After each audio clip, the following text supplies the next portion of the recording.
ليه ابتديت ثيرابي؟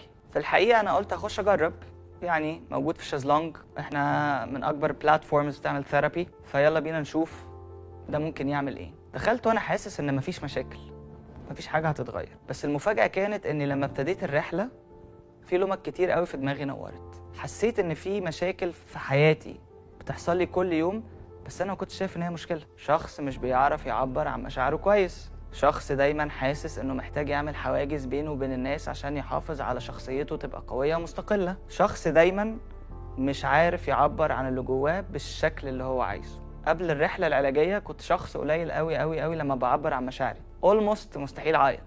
السنة اللي فاتت في الحقيقة عيطت قدام اكتر شخص عمري ما كنت عامل حسابي اني هعيط قدامه. لو انا قبل الرحلة العلاجية دي كنت هحس ان انا شخص ضعيف، ازاي عملت كده؟ بس في الحقيقة مع فهمي لنفسي والمشاعر البشر، اللحظة دي بالنسبة لي كانت خاصة قوي.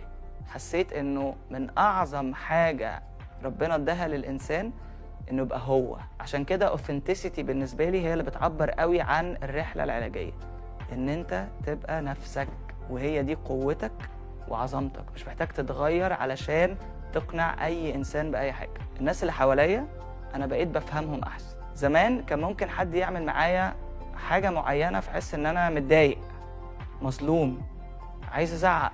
انما في الحقيقة لما عرفت نفسي احسن وشفت تجربتي الانسانية على مدار عمري شكلها كان عامل ازاي وازاي اثرت فيا النهاردة، بدأت المشاعر دي جوايا تتغير. بقيت حاسس ان انا فاهمهم احسن، وعشان كده كل الزعيق والغضب اللي جوايا اتحول لانه ازاي اساعدهم، ازاي امشي معاهم خطوة خطوة عشان حياتهم تبقى احسن.